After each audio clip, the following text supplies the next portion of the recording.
Isn't this what historians think of when they hear Western Civ? What we do in life echoes in eternity. This is Sparta! United States of America, clothed in immense power. But when other students think about taking Western Civ, this is what they see.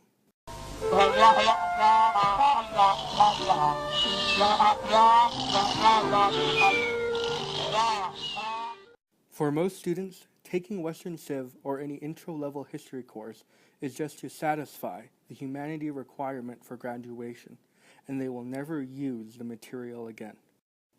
However, with 1,000 students enrolling each semester, Western Civ is an ideal opportunity to teach basic historiographical techniques. For those students who will eventually pursue a degree in history, it will be beneficial for them to have these fundamental concepts earlier in their education. For everyone else, these techniques can be applicable in many fields, particularly when it comes to research. In this way, History 101 and 102 would shift from a general introduction of history to an introduction to the best practices for historical research with applications in the study of Western civilizations. To that end, it would be necessary to distill these historiographical concepts from prominent authorities on the subjects, boiling it down to the very basic tenets, allowing for widespread understanding and application. Further nuances and complex philosophies could be expanded upon in subsequent historiographical courses. Current Western Civ course objectives focus on general history concepts and Western civilization history. However, the status quo places more emphasis on the contents of Western civilization history than the development of necessary skills to succeed in history or any other course. The new objectives should specifically focus on educating students of simple historiographical philosophies, of the best practices for research and source evaluation, and introduce various historiographical techniques that can be used, like microhistory or the longue durée. It is inherently essential to inform students on the philosophy surrounding these techniques to frame the why and give context to their application. Students should be instructed in the goals of historical research, to understand the desire to find the truth, yet the inherent difficulty in finding the complete truth. This is important as it explains the purpose of such research and parallels other fields of research.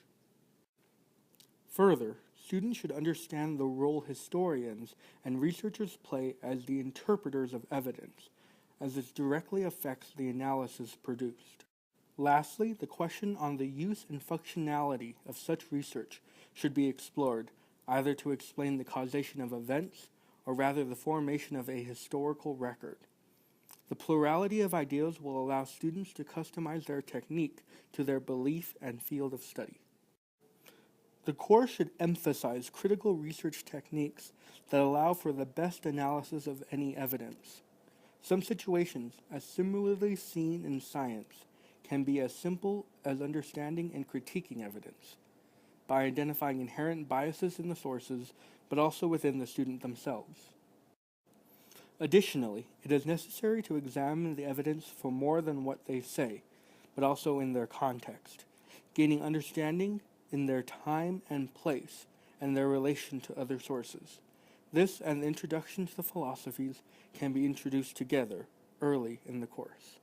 As the course continues and the class begins to delve into various topics of Western civilization, the various techniques can be introduced and applied in the topics of the class.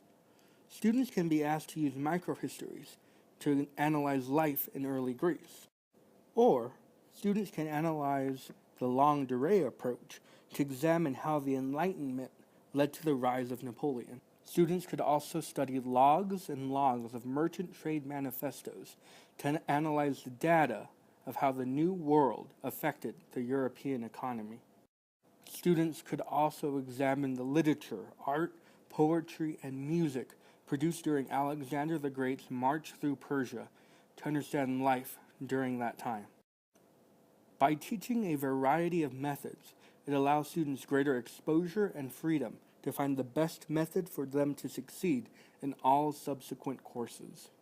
This methodology for History 101 and 102 course may have some difficulties, namely in the difficulty in presentation of the concepts or the confusion of expectation for students.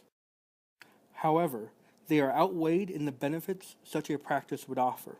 By learning these techniques earlier and having the opportunity to apply them, students will have a greater opportunity to succeed.